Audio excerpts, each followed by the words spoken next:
परमेश्वर के नाम की महिमा हो। आज शाम के समय फिर से परमेश्वर की उपस्थिति में इस प्रकार बाइबल स्टडी के रूम में आने के लिए परमेश्वर ने हमारे जीवन में दिया हुआ सुंदर अवसर के लिए मैं प्रभु को धन्यवाद देता हूँ।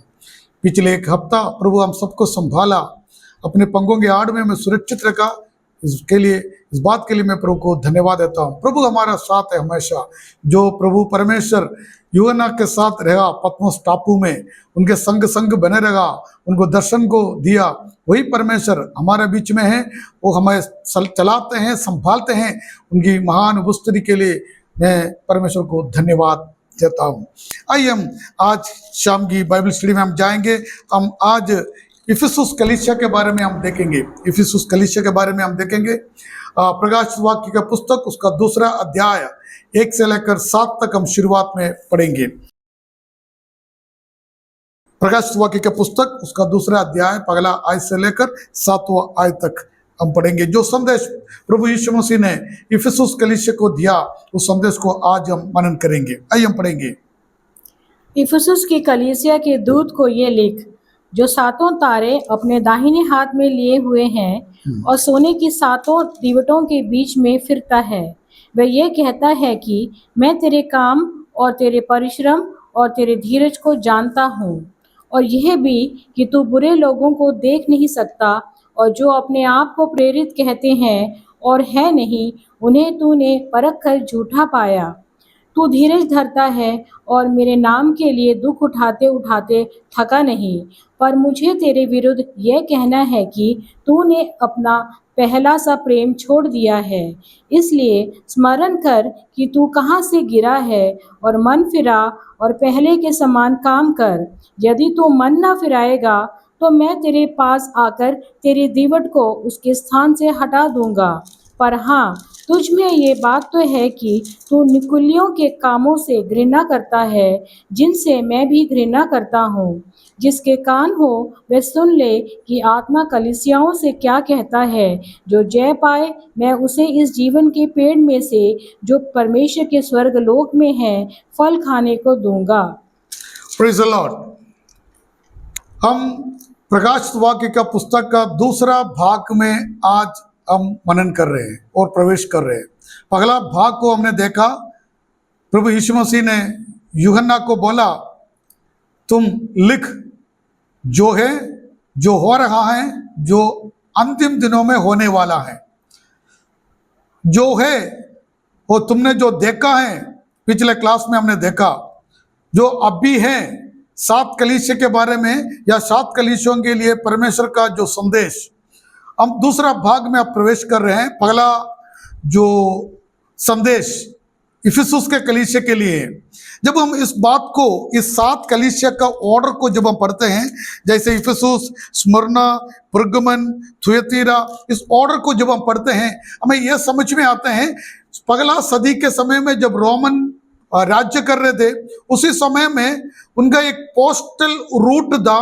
ये यहाँ पर जो लिखा हुआ कलीसिया का लिस्ट या कलीसिया का ऑर्डर यहाँ पे दिया हुआ, जो कलीसिया का ऑर्डर एक पोस्टल रूट में था। पोस्टल रूट मतलब हमें मालूम है, हमारा गांव में पोस्टमैन आते हैं, उनको जाने के लिए एक रूट होता है। एक जगह से लेटर, चिट्ठी सब देते हुए वो जाते हैं और वापस आते हैं। उसी प्रकार रोमन एक पोस्टल रूट मतलब रोमी साम्राज्य के सेना लोग अपना संदेश को एक जगह से दूसरा जगह पहुंचाने के लिए एक रूट बनाया था। उसी रूट में ये सारे कलीसिया पाए जाते हैं। मैं आपको एक पिक्चर में दिखाऊंगा।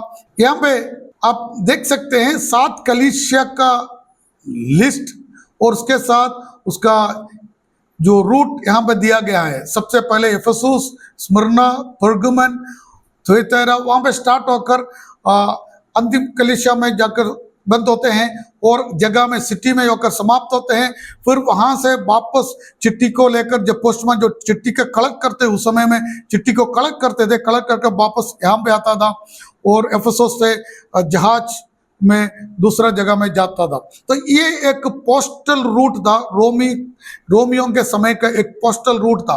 उसी रूट का, उसी चार्ट के अनुसार यहाँ पे 7 कलीसिया का लिस्ट प्रभु यीशु मसीह ने उसी ऑर्डर में दिया है, या उसी ऑर्डर में 7 कलीसियाओं को यीशु मसीह ने अपना संदेश दिया है, अपना संदेश दिया है। ओके, हम आगे बढ़ेंगे। जब इफिसुस के बारे में जब हम देखते हैं, हम कलीसिया के शुरुआत या कलीसिया के बारे में देखने से पहले उस सिटी के बारे में कुछ जानकारी हमें आपको देना चाहता हूं। ये लगभग 3 किलोमीटर जो जिल्कक नामक आज का जगह है, वहां से 3 किलोमीटर दूरी में ये शहर था। आज ये शहर नहीं है, वहां पे इफिसुस कलीसिया भी नहीं है।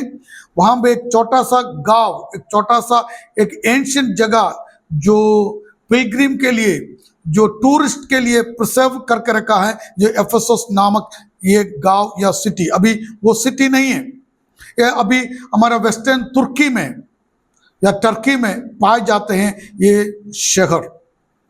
लेकिन रोमियों का समय में या पगला सदी में एफेसस एक फ्री सिटी था।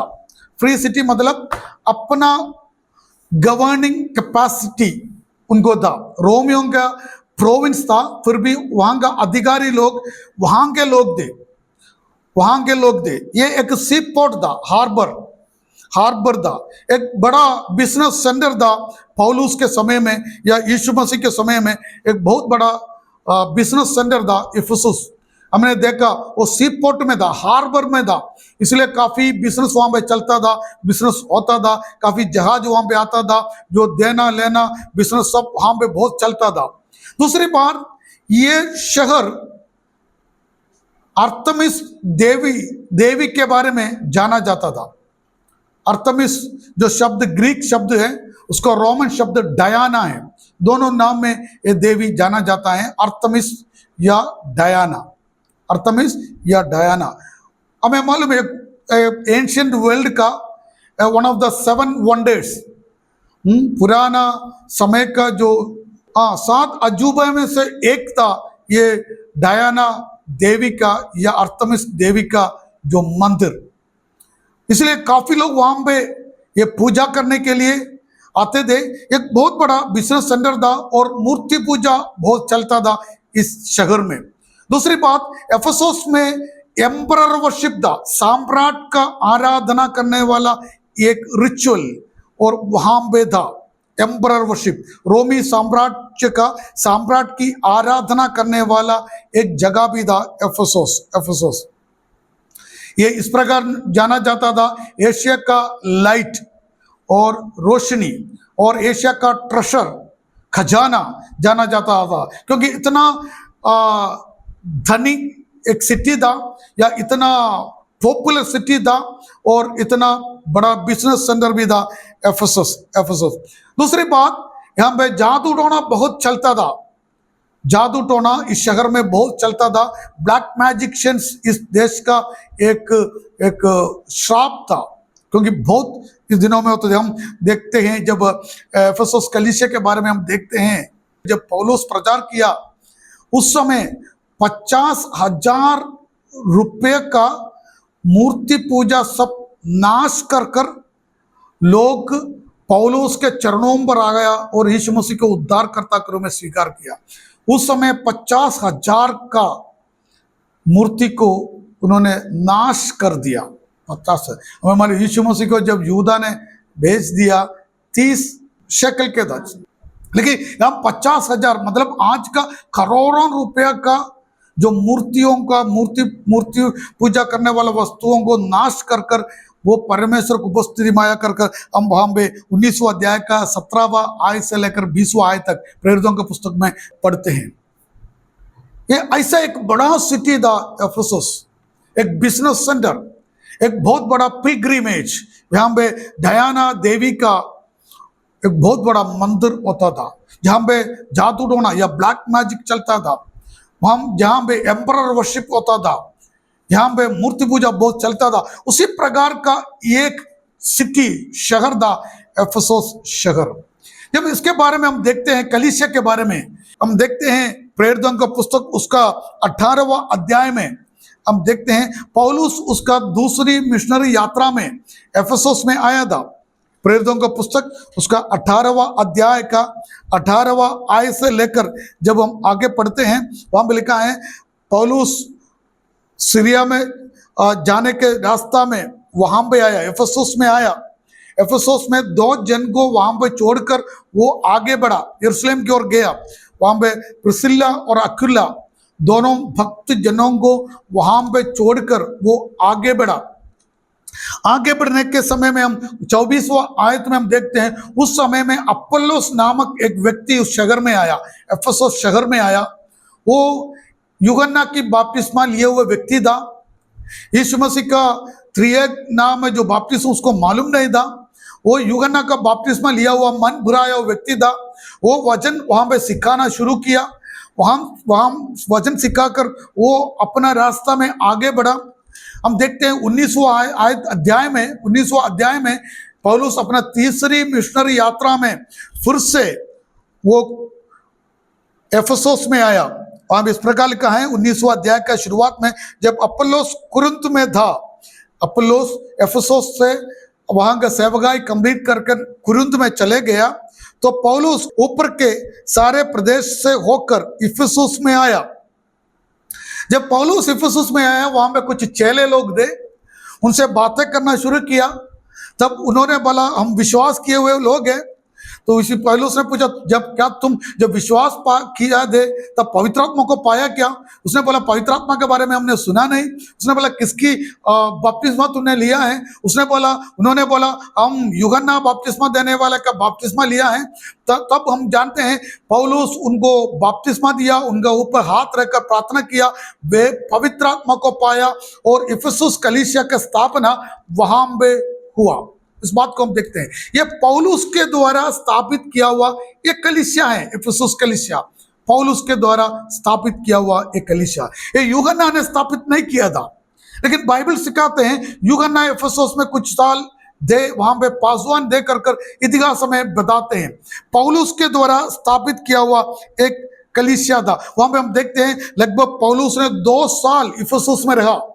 2 साल पौलुस इफिसुस में रहकर सेवकाई किया और दिन में काम करता था। He was a tent maker, तंबू को बनाने वाला था। और दिन में कार्य करता था।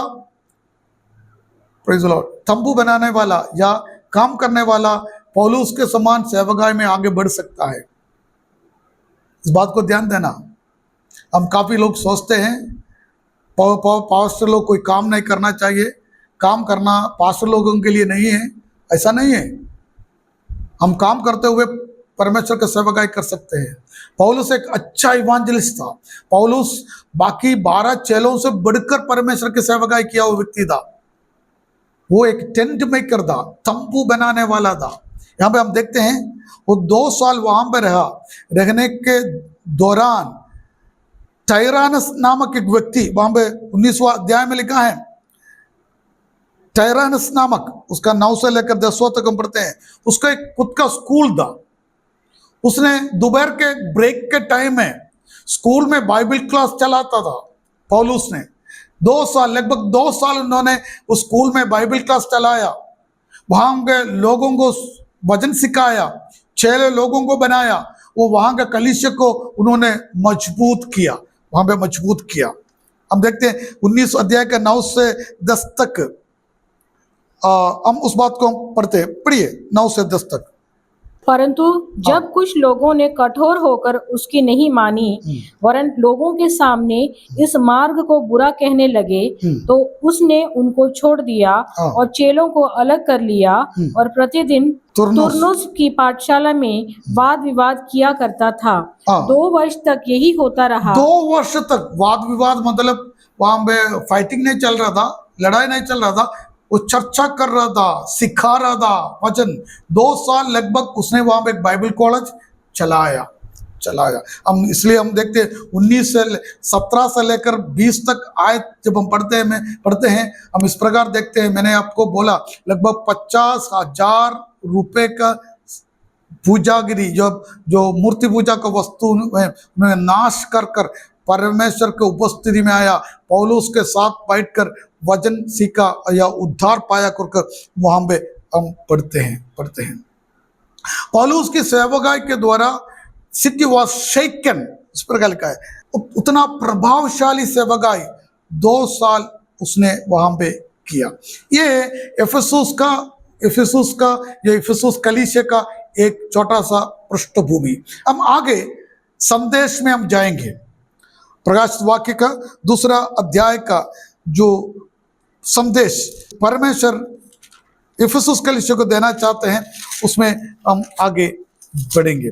हम इस बातों को देखने से पहले या संदेश में जाने से पहले कम से कम 7 बातों को हम देखना है, तब हमें आने वाले 7 कलीसिया के बारे में थोड़ा सा जानकारी मिलेगा।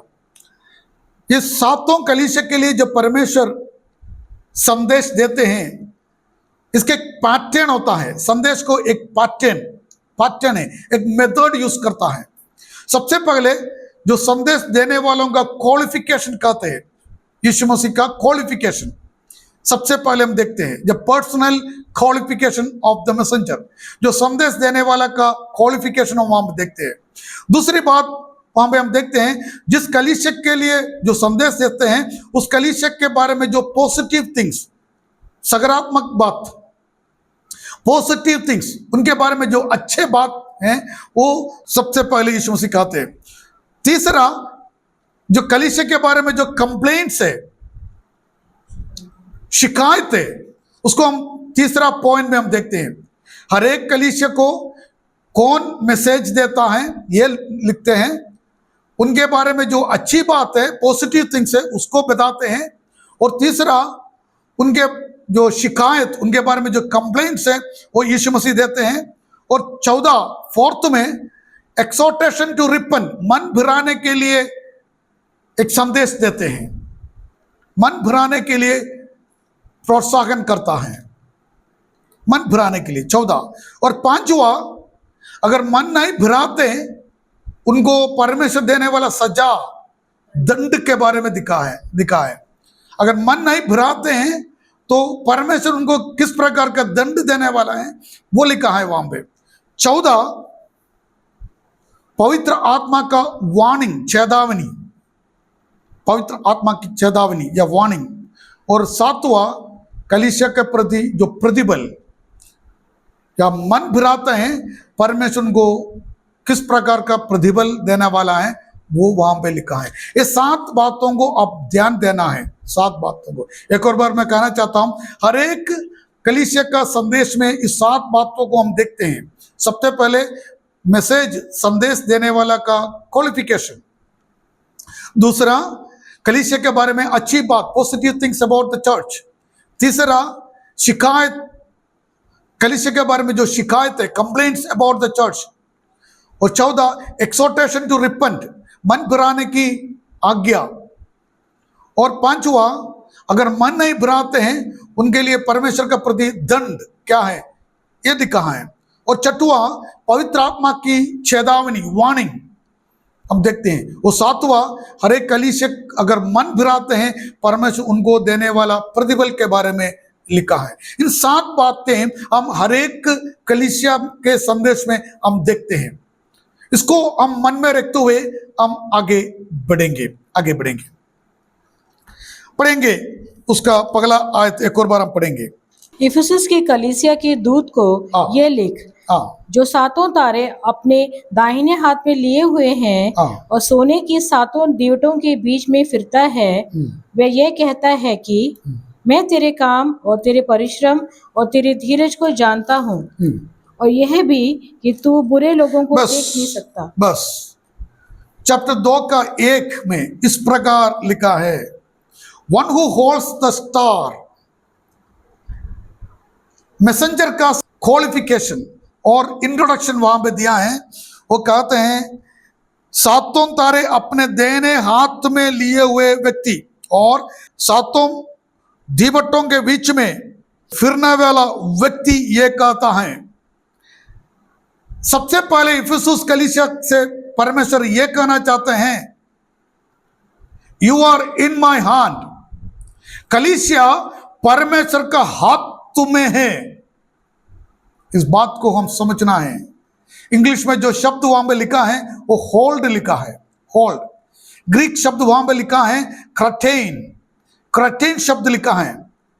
क्रटेन शब्द का मतलब, क्रटेन यूनानी शब्द का मतलब होल्डिंग समथिंग वेरी वैल्यूबल, सम ऐसा कुछ चीज है जो मूल्यवान, एक दूसरा एक हिंदी शब्द है उसका बहुमूल्य वस्तु, कीमती वाला।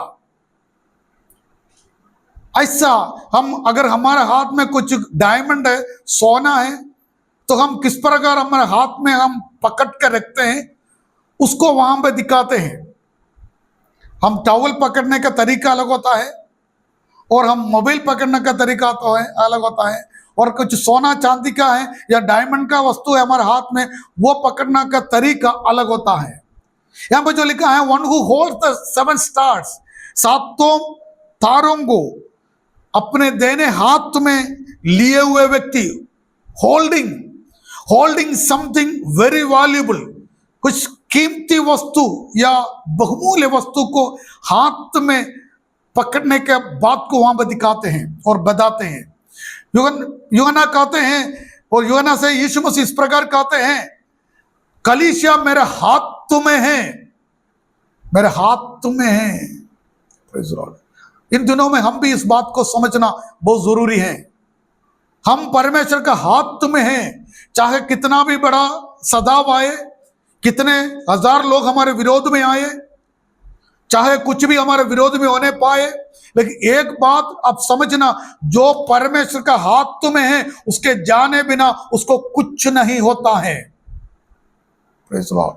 परमेश्वर के जाने बिना परमेश्वर का कलीसिया को कुछ नहीं होने वाला है। इसलिए यीशु मसीह कहते हैं, तारे मेरे हाथ में हैं। परमेश्वर का दास परमेश्वर के हाथ में है। पिछले क्लास में हमने देखा, तारा मैसेंजर को दिखाता है या कलीसिया के पासवान को दिखाते हैं। अब ये कहते हैं, परमेश्वर का दास परमेश्वर का हाथ में है। जब तक परमेश्वर अनुमति नहीं देगा उसको कुछ नहीं होगा। हमारे जीवन में आने वाला हर एक बात परमेश्वर जानते हैं। दूसरा बात इस प्रकार लिखा है, सातों दीवटों के बीच में फिरता है, सातों दीवटों के बीच में फिरता है, कलीसिया के बीच में चलने वाला। He is not idle. काफी बार हम सोचते हैं प्रभु यीशु मसीह हमारे लिए कुछ नहीं कर रहा है, हमारे बारे में सब कुछ जानने के बाद वो चुप रहा है, हमसे बातें नहीं करते हैं, हमारे लिए वो कुछ नहीं करते हैं। लेकिन परमेश्वर ये कहना चाहते हैं, वो हमारे बीच में चलने वाला। यहाँ पे जो शब्द वॉकिंग जो इस्तेमाल किया है वो प्रेजेंट कंटिन्यूस टेंस है, मतलब वो कंटिन्यूसली हमारे बीच में चलते हैं। किस प्रकार है? जो ग्रीक यूनानी शब्द जो वॉकिंग, उसका मतलब क्या है? हम मार्केट से जब जाते हैं, जो रोड में जाते हैं, पैदल जाते हैं, वॉकिंग करते हैं, वैसा नहीं है। वहां पे लिखा है जो शब्द वॉकिंग का, वहां का मतलब, जब एक एग्जाम हॉल में एक सुपरवाइजर किस प्रकार विद्यार्थियों के बीच में चलते फिरते हैं, उसी प्रकार चलते हैं, वो शब्द का मतलब वो है। मतलब जब एक सुपरवाइजर, एग्जाम सुपरवाइजर एक एग्जाम हॉल में चलते हैं, वेरी कीन अटेंशन देते हैं, हर एक व्यक्ति को देखते हैं, हर एक व्यक्ति का हर एक चलना फिरना बैठना मूवमेंट, हर एक बातों को देखते हैं। वही शब्द यहां पे इस्तेमाल किया है, वह शब्द यहां पर इस्तेमाल किया है। उसका मतलब यही है, यीशु मसीह हर एक पल हम हर एक व्यक्तियों को देखते हैं और हर एक व्यक्तियों का हर एक चलना मूवमेंट वो ठीक से जानते हैं। इसका मतलब यही है। काफी बार मैंने, इसलिए हमारा बाइबल कॉलेज से स्टूडेंट को मालूम है, मैं काफी बार कहता हूं, जब हम बाइबल पढ़ते हैं हर एक शब्द को उसका मतलब समझकर सीखना है, तब उसका उस पोर्शन का अर्थ हमें समझ में आता है। Praise the Lord. Yeshu Masih कलीसियों के बीच में चल रहा है। किस प्रकार चलना है? हर एक व्यक्ति को देखते हुए, छोटा हो बड़ा हो बुजुर्ग हो जवान हो, सबके ऊपर उसका नजर है। सबका हिलना चलना मूवमेंट, हर एक बात परमेश्वर जानते हैं। आपके बारे में परमेश्वर जानते हैं और मेरे बारे में भी परमेश्वर जानते हैं। मेरा हर एक अवस्था को परमेश्वर जानते हैं, हर एक कलीसिया का हर एक अवस्था को परमेश्वर जानता है। वो चलते रहता है। उसका मतलब वो हमेशा चलते रहेगा जब तक वो कलीसिया को इस पृथ्वी से ऊपर उठाने के लिए बादलों पर नहीं आएगा, तब तक वो हमारे बीच में चलने वाला परमेश्वर है। हमारे हर एक बातों को देखने वाला, हमारे हर एक अवस्था को जानने वाला, हमारे हर एक बातों को हमसे ज्यादा बढ़कर जानने वाला परमेश्वर है। जब आगे हम पढ़ते हैं, जब आगे हम पढ़ते हैं तो हमें समझ में आता है वो चलने का मतलब क्या होता है, चलने का मतलब क्या होता है। तीसरा शब्द वहां पे हम देखते हैं इस प्रकार का आते हैं, मैं तेरे काम और तेरे परिश्रम और तेरे धीरज को जानता हूं, जानता हूं। 7 बार जो शब्द जानता हूं, नो, KNOWS, और नोस, योर नो, 7 कलीसिया के बारे में जब कहते हैं 7 बार इस शब्द इस्तेमाल किया है, I know, I know, I know. दूसरा अध्याय का 9वां पद में हम देखते हैं, 13वां पद में हम देखते हैं, 19वां पद में हम देखते हैं, तीसरा अध्याय का पगला पद में हम देखते हैं, 8वां पद में हम देखते हैं, 15वां पद में हम देखते हैं, आई नो, आई नो।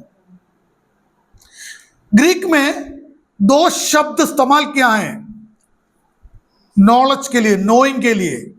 एक शब्द है गिनोस्को, आई नो, गिनोस्को मतलब आई नो। इस नॉना से प्रोग्रेसिव नॉलेज, मतलब हमारा साधारण नॉलेज है। वो नॉलेज क्या होता है, हमारा ज्ञान वो बढ़ते जाता है, रोज हमारा ज्ञान बढ़ते जाता है, वो प्रोग्रेसिव नॉलेज है, प्रोग्रेसिव नॉलेज है। दूसरा एक शब्द है ओइडा, होइडा शब्द a perfect and complete knowledge है, परफेक्ट एंड कंप्लीट नॉलेज है।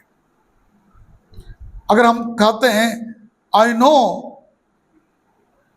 और प्राइम मिनिस्टर मोदी, उसका मतलब मैं हमारा प्राइम मिनिस्टर मोदी को जानता हूं, मतलब उसका कहने का मतलब मेरे सबसे बहुत कम नॉलेज है, वो प्रोग्रेसिव है, कल मैं उनके बारे में और जानकारी में प्राप्त करूंगा, वो प्रोग्रेसिव है। वो शब्द गिनोस को इस्तेमाल किया है। लेकिन यहां पे जो शब्द इस्तेमाल किया है, ओइडा शब्द इस्तेमाल किया है, वो कंप्लीट एंड परफेक्ट सिद्ध नॉलेज है, परिपूर्ण नॉलेज, जो सिद्ध नॉलेज जानकारी है।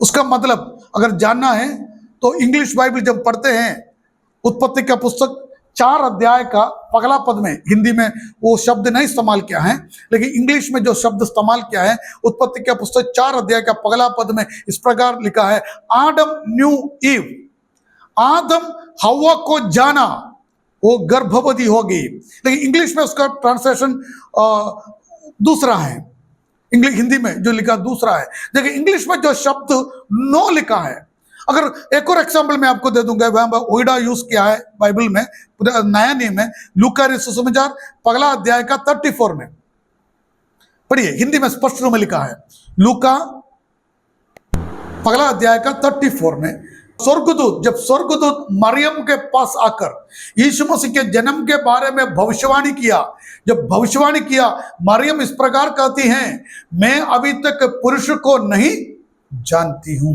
मरियम ने स्वर्गदूत से कहा, हाँ। ये कैसे होगा? हाँ। मैं तो पुरुष को जानती ही नहीं। मैं तो पुरुष को जानती ही नहीं, वो शब्द एक अलग अर्थ है। जानना का मतलब एक इंटीमेट रिलेशन है, एक इंटीमेट रिलेशन है।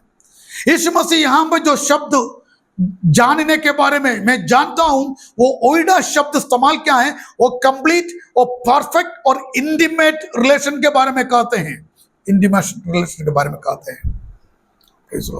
उसका मतलब आप काफी बार आप सोचते होंगे, मुझे कोई नहीं देखते हैं, मेरे बारे में कोई जानकारी, किसी को जानकारी नहीं है, मेरे बारे में कोई विचार नहीं करते हैं, मेरे बारे में कोई चिंता नहीं करते हैं।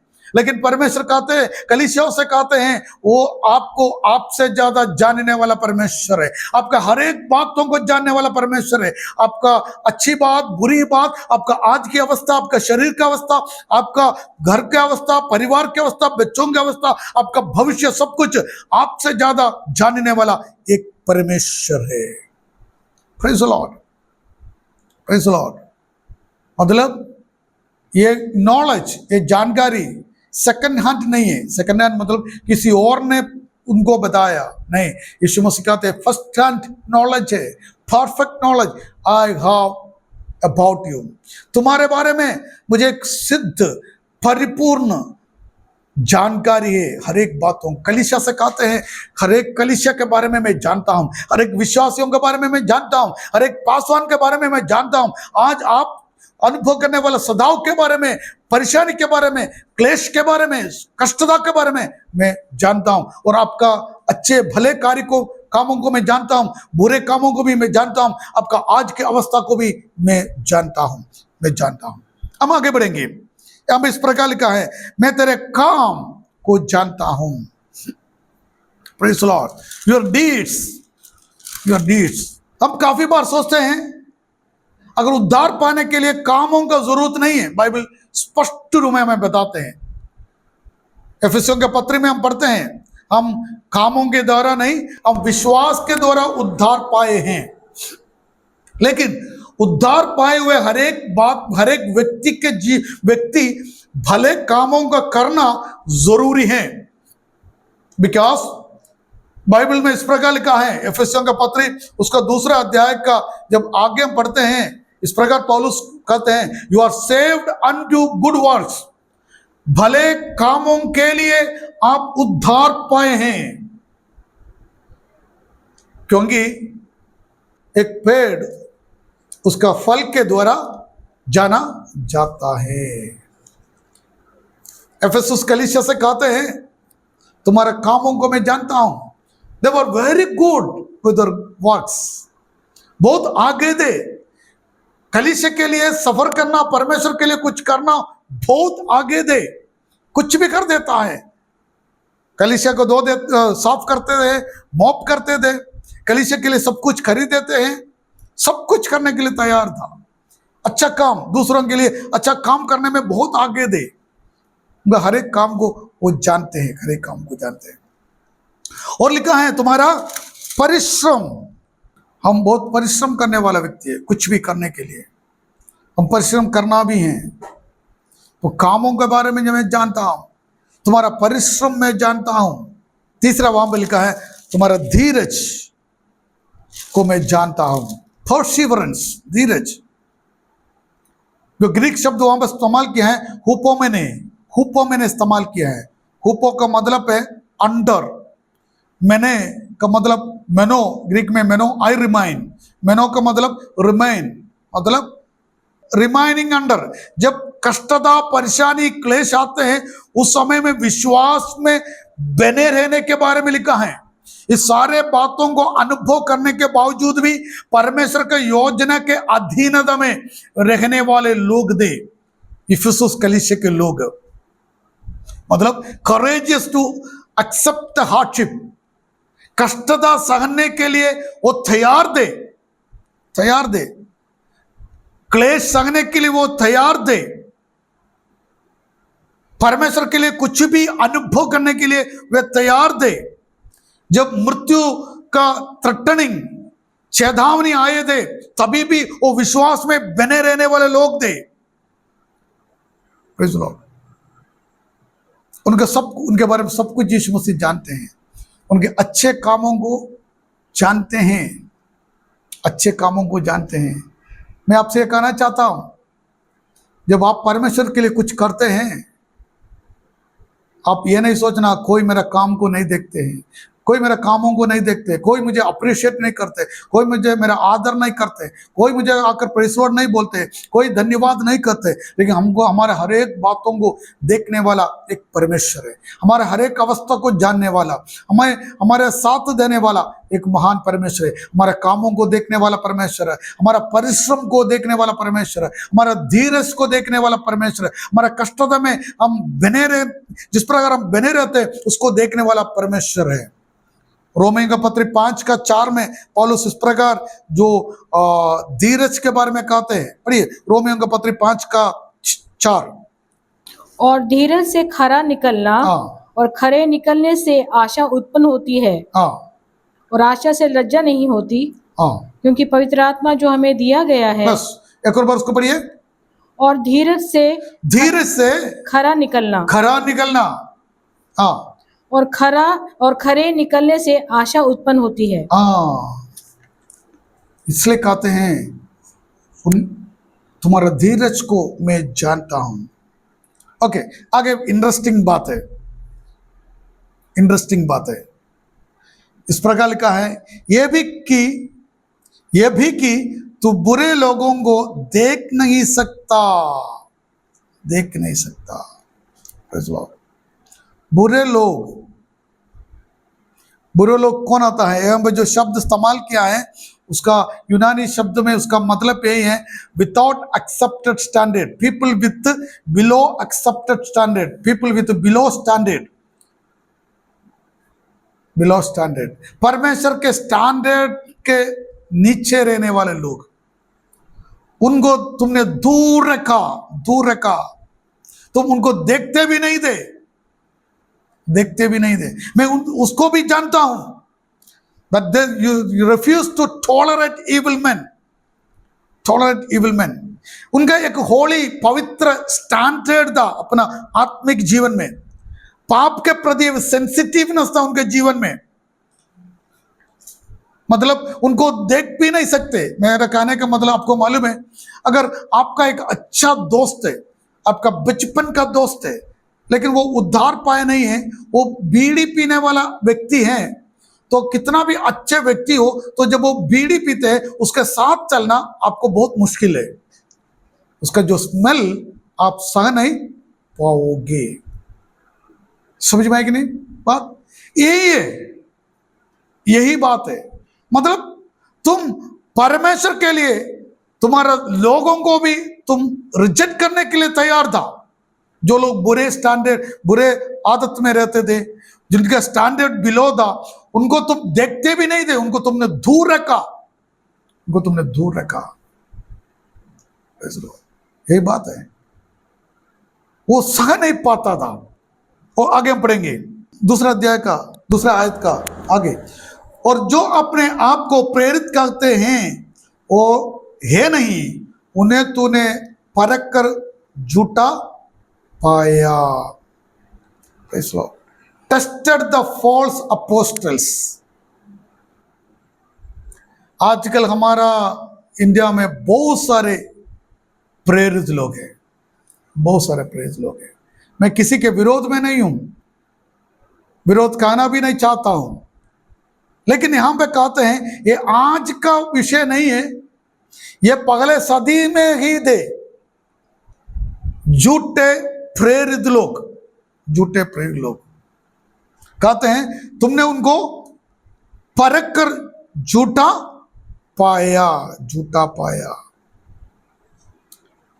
इफिसुस का कलीसिया एक बड़ा कलीसिया था, क्योंकि वो हार्बर में था,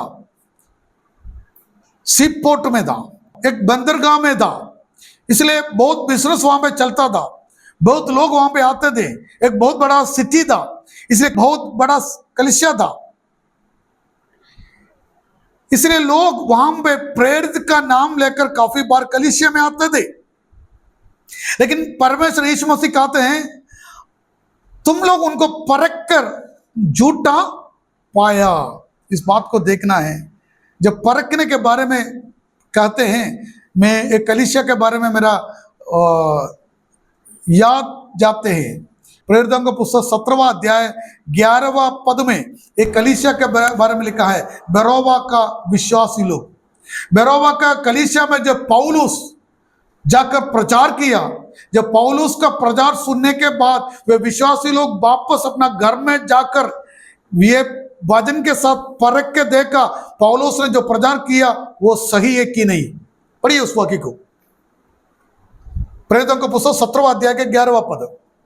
ये लोग तो थिस्सलुनीके के यहूदियों से भले थे और उन्होंने बड़ी लालसा से वचन ग्रहण किया और प्रतिदिन पवित्र शास्त्रों में ढूंढते रहे कि ये बातें यूं ही है कि नहीं।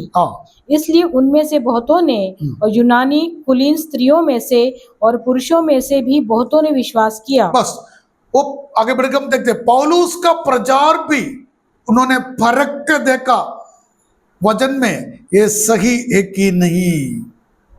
आज हजारों झूठे भविष्यवक्ता, झूठे प्रेरित लोग हमारे देश में है, हमारे देश में है। 6 महीने के अंदर विश्वास में आने कर 6 महीने के अंदर बड़ा बड़ा टाइटल देते हैं। सेवागाई में निकल के 6 महीने के अंदर बड़े बड़े टाइटल देते हैं। वो लोग कहते हैं, मत्ती रचित सुसमाचार 7वां अध्याय पहला पद में लिखा है, तुम किसी को डू नॉट जज। पढ़िए उसको, मत्ती रचित सुसमाचार 7 का पहला पद में लिखा है, हाँ, दोष मत लगाओ हाँ, कि तुम पर भी दोष न लगाए दोष जाए। मत लगाना। ये बात लेकर कहते हैं, तुम किसी को दोष मत लगाना, तुम किसी को जज नहीं करना। ये बात कह कर कहते हैं, परमेश्वर के बारे में कहते हैं जज कहते हैं, इंग्लिश में दोष लगा, हिंदी में दोष लगा है, हिंदी में जज करना, वो जज नहीं करना, ये लिखा है, जज नहीं करना किसी को, वो उनको छोड़ना। अगर हम उनको जज करेगा, तुम्हारे विरोध में परमेश्वर कार्य करेगा, ये सब बात कहकर लोगों को डराते हैं। लेकिन उसी अध्याय में अब जब नीचे जाते हैं, 15वां आयत को जब पढ़ते हैं, जब यीशु मसीह खुद क्या कहते हैं वहां पे लिखा है, पढ़िए।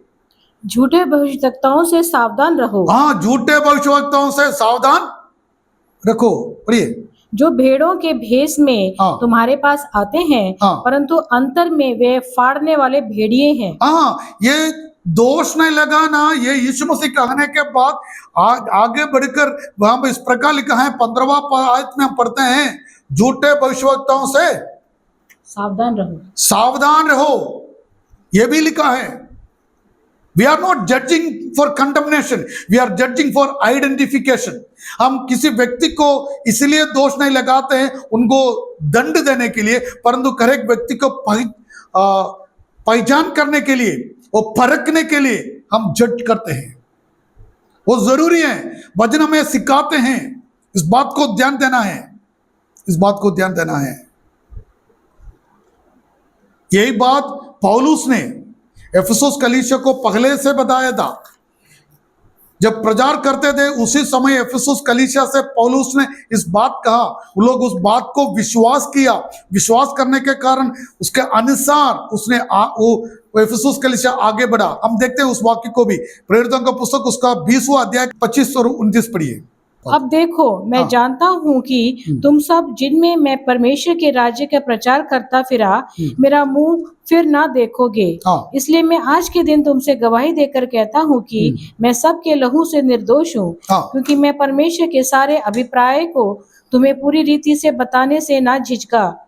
इसलिए अपनी और पूरे झुंड की चौकसी करो, हाँ। जिसमें पवित्र आत्मा ने तुम्हें अध्यक्ष ठहराया है, हाँ। कि तुम परमेश्वर की कलीसिया की रखवाली करो, हाँ। जिसे उसने अपने लहू से मोल लिया है। हाँ। मैं जानता हूँ कि मेरे जाने के बाद हाँ। फाड़ने वाले भेड़िए हाँ। तुम में आएंगे, हाँ। जो झुंड को ना छोड़ेंगे। हाँ। तुम्हारे ही बीच में से भी ऐसे ऐसे मनुष्य उठेंगे, हाँ। जो चेलों को अपने पीछे खींच लेने को हाँ। टेढ़ी मेढ़ी बातें कहेंगे। हाँ। इसलिए जागते रहो और स्मरण करो कि मैंने 3 वर्ष तक दिन रात आंसू बहा कर हर एक को चितौनी देना न छोड़ा। हाँ, बस वहां पे पौलुस पहले से इफिसुस कलीसिया को बताया, मेरे जाने के बाद ऐसे प्रेरित लोग, ऐसे झूठे प्रेरित लोग, झूठे भविष्यवक्ता लोग आपके बीच में से उठेंगे और आपका कलीसिया में आएंगे, कलीसिया को भरमाएंगे और विश्वास लोगों को अपना और खींचेंगे। ये सारे बात पहले से पौलुस इफिसुस कलीसिया को बताया था। उसी बात इफिसुस कलीसिया जानकर उसी के अनुसार आगे बढ़ा। अब एक शब्द हमें लिखा है, तुम परख कर झूठा पाया, परख कर झूठा पाया। मैं उसको आपके लिए एग्जाम्पल दूंगा परखने के बारे में। अगर आप में से कोई भी व्यक्ति एक बैंक में कुछ सोना को लेकर जाते हैं, सोना वहां पे रख कर लोन लेने के लिए, उस बैंक का मैनेजर चाहे आपको क्लोज दोस्त हो तो भी आप बैंक मैनेजर आपको बोलेंगे भाई वहां बैठिए, 5 मिनट बैठिए। वो बोलकर क्या करते हैं, ये सोना को एक दूसरा स्टाफ के हाथ में दे देंगे उसको परखने के लिए। सही कि नहीं? आप चाहे आप जितना भी उसका क्लोज दोस्त हो तो भी वो क्या करता है, वो सोने को परखने के बाद आपको लोन इश्यू करेगा। सही कि नहीं? यही बात है, यही बात है। चाहे कोई भी हो, कोई भी हो, वजन आपसे बताते हैं फरकना जरूरी है, फरकना जरूरी है। हमें मालूम है बहुत सारे बात उसके बारे में कहने के लिए है। मत्ती सुसमाचार 24वां अध्याय का 24वां पद में झूठे भविष्यवक्ताओं के बारे में, झूठे प्रेरितों के बारे में वहां पे लिखा है। मत्ती 24 का 24, एक बार पढ़िए। क्योंकि हाँ। झूठे मसीह और झूठे भविष्यद्वक्ता उठ खड़े होंगे हाँ। और बड़े चिन्ह और अद्भुत काम दिखाएंगे। हाँ, बस हमें क्या चाहिए? चिन्ह और अद्भुत काम, अद्भुत काम, वो चाहिए हमें। हम उसके पीछे जाएंगे। हाँ, चूने से गिरना है, भूख मारने से पीछे गिरना है, हैं? जब जो टॉवल जाते हैं तब गिरना है, ये सब बात हमें चाहिए। वो देखने से हम खुश हो जाता है। लेकिन बाइबल में लिखा है झूठे भविष्यवक्ता लोग, झूठे प्रेरित लोग भी ये बात दिखाएंगे, इस कार्य को तुम्हारे बीच में करेंगे। उनको परखना जरूरी है, उनको परखना जरूरी है। काफी लोग आजकल कलीसिया में इसलिए जाते हैं, वहां पे छूने से गिरता है, भूख मारने से पीछे की ओर जाते हैं, रूमाल चाटने से लोग दूर हो जाते हैं। हमें वो चिन्ह चाहिए, हमें अद्भुत कार्य चाहिए, चमत्कार चाहिए। चाहे पास्टर वचन बोले या ना बोले, हमें इस बात को कोई परवाह नहीं है। हमें क्या है? चिन्ह चमत्कार हमको देखना है, हम उसके पीछे जाते हैं। लोग आज फेसबुक को देखकर विश्वासी लोगों का नाम बुलाते हैं, ये यहां तक कि उनका डेट ऑफ बर्थ भी बोल सकते हैं। हमको वही बात को चाहिए, हमको वचन नहीं सीखना है। सीधे सीधे वचन बोलने की जगह में कलीसिया में हम नहीं जाते हैं। बात यही है, यीशु मसीह खुद बताया। और यहाँ पे इफिसुस का कलीसिया के बारे में परमेश्वर कहते हैं, तुम उनको परखा और झूठा पाया, झूठा पाया, झूठा पाया। दूसरा कुरिन्थी उसका 11 का 13 और 14 पढ़िए। क्योंकि ऐसे लोग झूठे प्रेरित हाँ। और छल से काम करने वाले और मसीह के प्रेरितों का रूप धरने वाले हैं। ये कुछ अचंभे की बात नहीं करेगा, बात नहीं, क्योंकि शैतान आप भी ज्योतिर्मय स्वर्गदूत का रूप धारण करता है। हाँ, बस अब मैं इसको एक्सप्लेन करना नहीं चाहता हूं। वहां पे लिखा है झूठे भविष्यवक्ताओं के बारे में, प्रेरितों के बारे में, ये सब वहां पर स्पष्ट रूप में लिखा है। लेकिन हम धोखा नहीं खाना है, इस बात को मैं आपसे कहना चाहता हूँ। हम कभी धोखा नहीं खाना है, हम वचन के लिए खड़ा होना है, वचन के अनुसार अपना जीवन बिताना जरूरी है। अब यहाँ पे प्रभु यीशु मसीह ने 2 बातें कहा। क्या कहा? एक में संदेश देने वाला कौन है, दूसरा उनका पॉजिटिव थिंग्स, अच्छे कलीसिया के अच्छे भले कार्य को वहां पे बताया। अभी तीसरा पॉइंट में प्रभु यीशु मसीह आते हैं, इस प्रकार कहते हैं 4, पर मुझे तेरे विरुद्ध यह कहना है कि तूने अपना पहला सा प्रेम छोड़ दिया है। एक कंप्लेंट, शिकायत तुम्हारे बारे में है, एक कंप्लेंट है। वो क्या है? तुम अपना पहला सा प्रेम छोड़ दिया। तुम अपना पहला सा प्रेम छोड़ दिया। एफिसियों के पत्री हम पढ़ते हैं, पहला अध्याय का 15वां 16वां आयत हम पढ़ते हैं। वहां पे पौलुस एफिसुस कलीसिया का प्रेम के बारे में बताया है। एफिसियन का पत्री उसका पहला अध्याय 15वां 16वां आयत में उनका प्रेम के लिए प्रार्थना करते हुए वहां हम देखते हैं। लेकिन अभी हम यहाँ पे लगभग 35-40 साल हो गया कलीसिया का कलीसिया प्रारंभ होकर लगभग 35 साल के बाद पौलुस ये पत्री इफिसियंस का पत्री लिखने के बाद, जब लगभग 35 साल के बाद, जब यूहन्ना के समय में, जब लगभग 95-96 में, जब परमेश्वर कहते हैं, कलीसिया से कहते हैं, तुम्हारा पहला सा प्रेम तुमने क्या किया? पर मुझे तेरे विरुद्ध यह कहना है कि तूने अपना पहला सा प्रेम छोड़ दिया है। तूने अपना पहला सा प्रेम छोड़ दिया है। जब एक जनरेशन चले गया, लगभग 35-40 साल एक जनरेशन का समय है, पौलुस पत्र लिखने के समय में उनका प्रेम के बारे में वहां पे लिखा है लेकिन जब यूहन्ना के द्वारा परमेश्वर यीशु मसीह वो इफिसुस कलीसिया को संदेश देते हैं, कहते हैं तुम्हारा पहला सा प्रेम तुमने छोड़ दिया है। एक जनरेशन, एक पीढ़ी चले जाने के बाद प्रेम कम हो गया है, प्रेम कम हो गया है। Praise Lord. पेरेंट्स को जो प्रेम परमेश्वर का प्रति था वो बच्चों के जीवन में नहीं है, लेकिन काम है, प्रयत्न है, धीरज है, लेकिन परमेश्वर से प्रेम नहीं करते हैं। आज हमारे चर्च में ये हो रहा है, we are busy for God, not busy with God. हम परमेश्वर के लिए सब कुछ करते हैं, लेकिन परमेश्वर के साथ हम नहीं बढ़ते हैं। परमेश्वर से प्रभु हम प्रेम नहीं है। अगर परमेश्वर के विरुद्ध में कोई कुछ कहते हैं, हम उतना ध्यान नहीं देते हैं। हमारे कलीसिया के बारे में कोई कुछ कहते हैं, हम उसको मारने जाता है। हम कलीसिया के लिए कुछ भी करते हैं, हम पीए सिस्टम खरीदते हैं, कुर्सी खरीदते हैं, और हम वीडियो रिकॉर्डर खरीदते हैं, कैमरा खरीदते हैं, प्रोजेक्टर खरीदते हैं। हम कुछ भी कलीसिया के लिए करते हैं। हमारा डीड, हमारा काम बहुत है, लेकिन परमेश्वर से हम प्रेम नहीं करते हैं। इस बात को ध्यान देना है। एक बात बहुत इंटरेस्टिंगली वहां पे लिखा है, इंग्लिश में भी हिंदी में भी उस सही शब्द वहां पे लिखा है। It is not written you lost your first love, आपका पगला प्रेम नष्ट हो गया करके नहीं लिखा है, तुमने छोड़ दिया करके लिखा है। यू लेफ्ट लिखा है। नष्ट हो गया मतलब किसी ने चोरी किया होगा, कहीं पे छोड़कर गया, भूल गया होगा, यह नष्ट होने से होता है। लेकिन यहां पे लिखा है तुमने छोड़ दिया। छोड़ दिया मतलब जानबूझकर क्या किया? नजरअंदाज किया, जानबूझकर। वो शब्द संभाल क्या है? पर्पसली क्या किया? छोड़ दिया। पर्पसली छोड़ दिया।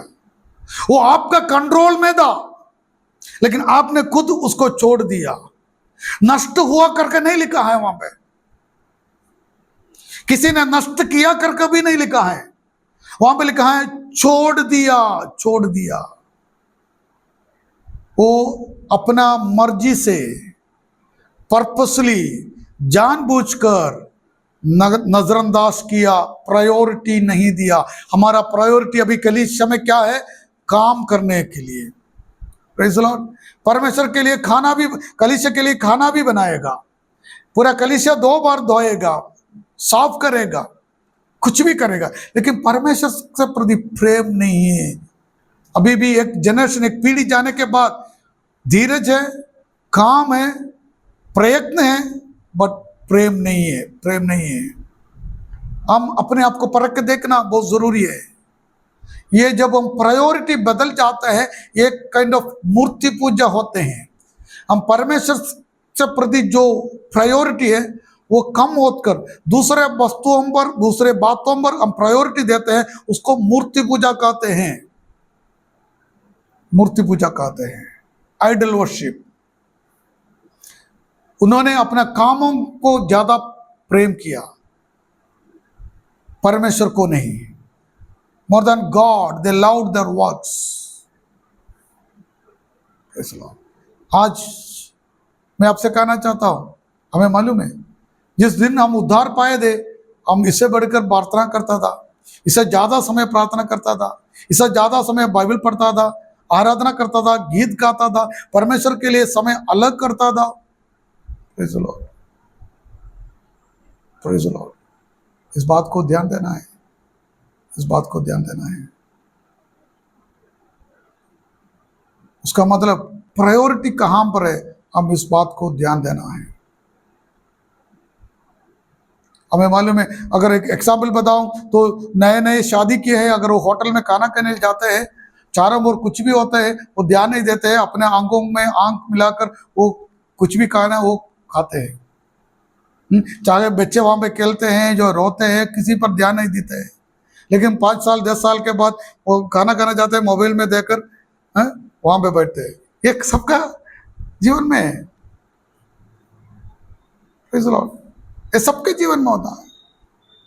अगर बच्चे कोई वहां पे चिल्लाते हैं, हम उसको पीछे चले जाते हैं, क्योंकि हमारा अटेंशन, हमारा प्रायोरिटी बदल गया है। प्रायोरिटी बदल गया है, प्रायोरिटी बदल गया है। कॉल टू रिपेंटेंस, यहाँ पे लिखा है, क्या दिया है? मन फिराने की आज्ञा प्रभु ने दिया है। इस प्रकार लिखा है, इसलिए स्मरण कर कि तू कहां से गिरा है और मन फिरा और पहले का समान काम कर। मन फिराना है, come back to your priority, आपका प्राथमिकता पर वापस आना है। पहले जैसा प्रार्थना करने के लिए समय नहीं है, आराधना करने के लिए समय नहीं है, मीटिंग अटेंड करने के लिए समय नहीं है। आपका मालूम है आप कहां गिरा है, वहां पे वापस आना है। मैंने सबसे पहले बोला, we are busy for God but not busy with God.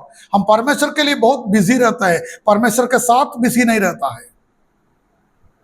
इतना सेवकाई है, प्रार्थना करने के लिए भी समय नहीं है। इतना सेवकाई करते हैं, बाइबल पढ़ने के लिए समय नहीं है। इतना सेवकाई है, गीत गाने के लिए हमारे पास समय नहीं है। यह बात हमारे जीवन में होता है। अब इस बात को देखना, ये एक सजेशन नहीं है, वहां पे ये कमांड है। मन फिरा, मन फिराना एक कमांड, आज्ञा है, एक आज्ञा है, आज्ञा है। Praise Lord. हम किस प्रकार कर सकता है? कहते हैं जो पहला काम तुम कर रहे थे उसमें वापस आना। उस प्रकार लिखा है। हम कैसे मन फिराना है, वो कैसे हमारे प्रेम को बढ़ा सकते हैं, वो इस प्रकार लिखा है। इसलिए स्मरण कर कि तू कहां से गिरा है और मन फिरा और पहले के समान काम कर। पहले के समान काम कर, जो पहले अवस्था में वापस आना है।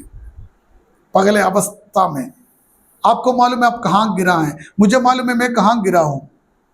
और हर एक व्यक्ति को अपना बलहीनता, मैं पहले कैसा था और पहले शुरुआत में कैसा था, हम हर एक व्यक्ति अच्छी रीति से जानते हैं। बाइबल कहते हैं वापस आ, पहले काम को शुरू करना, पहले काम को शुरू करना। प्रेम, क्या हम उसी प्रकार परमेश्वर से प्रेम करते हैं? मैं काफी बार कह चुका हूं, आजकल पास्टर्स लोग परमेश्वर से प्रेम करने के लिए सिखाते नहीं है, परंतु नरक के बारे में एक्सप्लेन करते लोगों को डराते हैं और बोलते हैं नरक अवस्था बहुत कठिन है, स्वर्ग जाना कर। इसलिए लोग आजकल विश्वासी लोग इसलिए स्वर्ग जाना चाहते हैं कि नरक में बहुत आग है, वो कष्टता है, वेदना है, इसलिए वो स्वर्ग जाना चाहते हैं। वो इसलिए नहीं स्वर्ग नहीं जाना नहीं चाहते हैं, परमेश्वर से प्रेम करते हैं। परमेश्वर ऐसा हमें बाइबल में नहीं सिखाते हैं।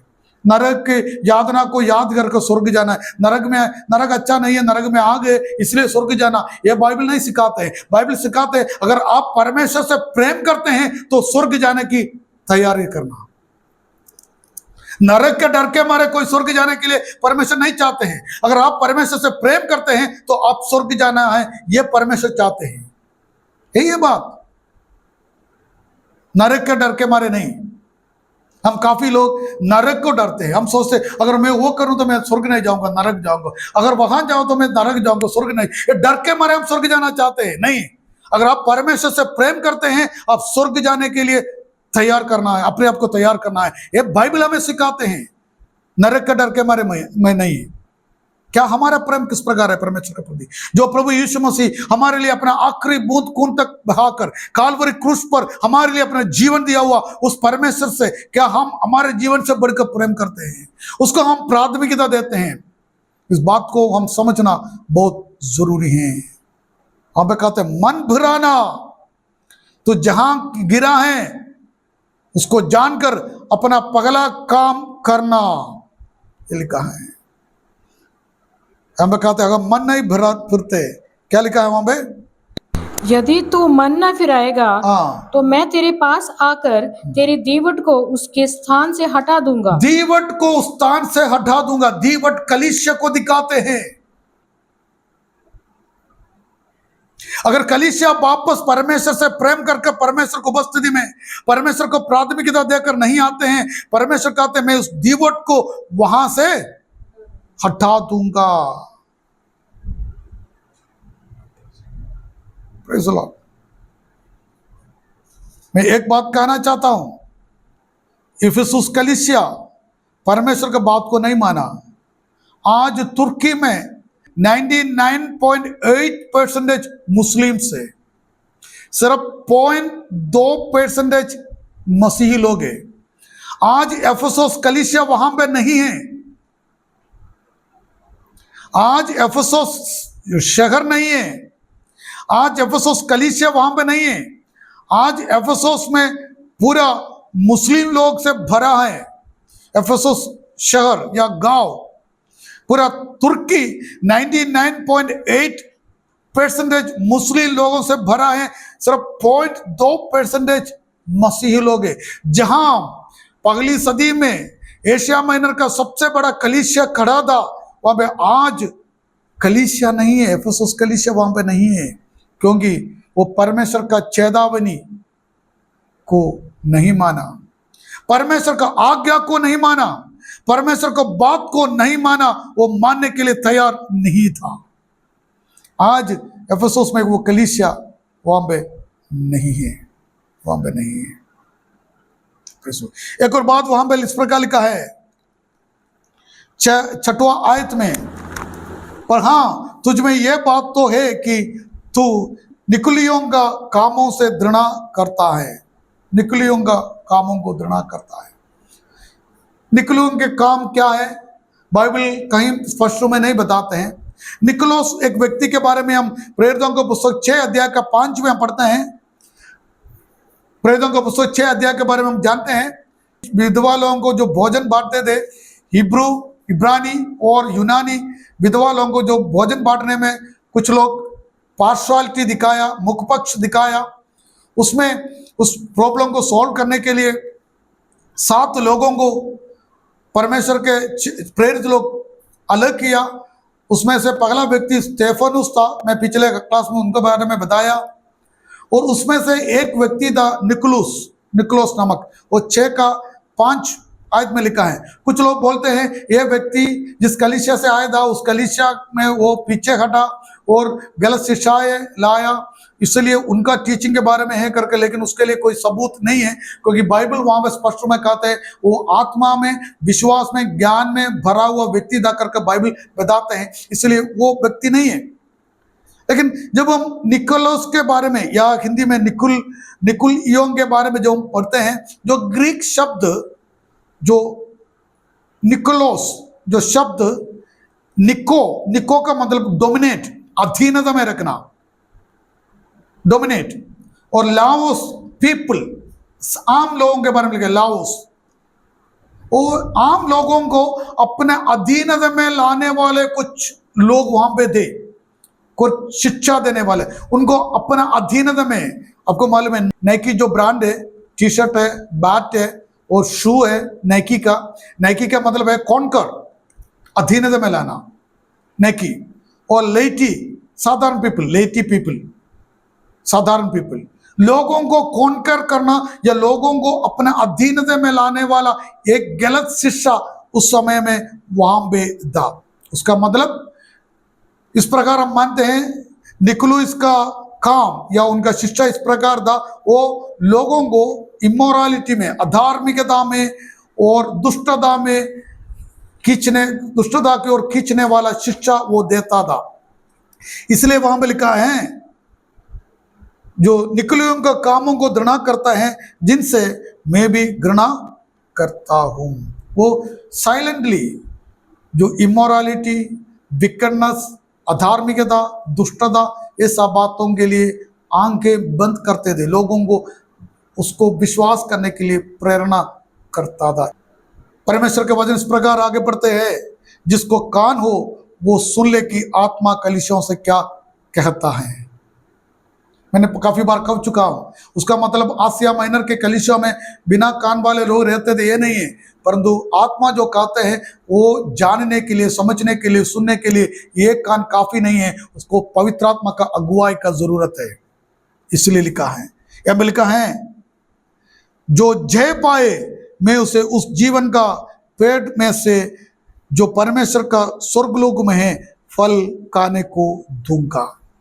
जीवन का पेड़, जीवन का पेड़ के बारे में हम उत्पत्ति का पुस्तक में पढ़ते हैं 2 अध्याय 9वां पद में।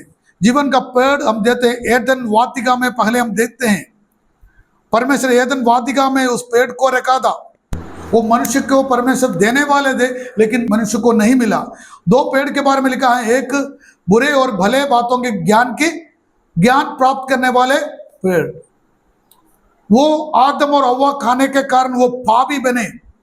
पापी होने के कारण परमेश्वर ने ये जीवन का पेड़ का फल उनको नहीं दिया, क्योंकि वो पापी होकर अंत तक जिएगा, वो कभी नहीं मरेगा। अगर नहीं मरेगा तो उनका एक उद्धार नहीं होगा। इसलिए परमेश्वर उनको वो फल खाने से रोका है।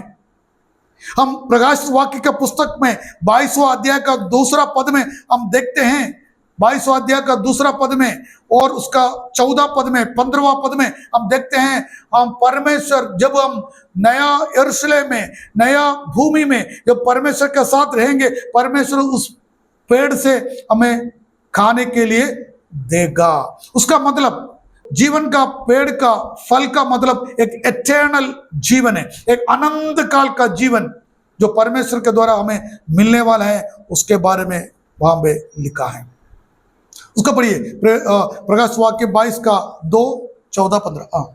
उस नगर की सड़क के बीचों बीच बहती थी हाँ। नदी के इस पार और उस पार जीवन का वृक्ष था। 14 आयत। धन्य वे हैं जो अपने वस्त्र धो लेते हैं, क्योंकि उन्हें जीवन के वृक्ष के पास आने का अधिकार मिलेगा। हाँ, ये परमेश्वर हमें जब हम उसके साथ रहेंगे हमें देंगे। उसका मतलब ये है हम अनंत काल, युगान युग हम उनके साथ रहेंगे, उनके साथ रहेंगे। जो जय पाएंगे उनको ये मिलेगा।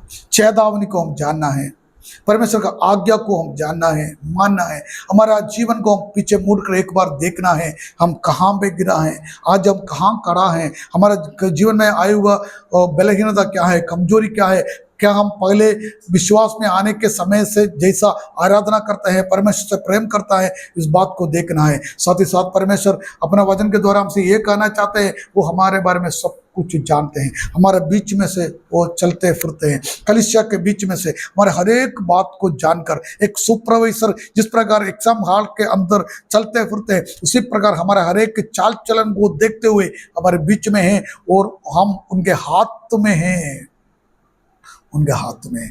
हमारा कष्टता को, हमारा परेशानी को, हमारे दुख को, हमारे दर्द को, हमारा भले कार्य को, सबको जानने वाले एक परमेश्वर है।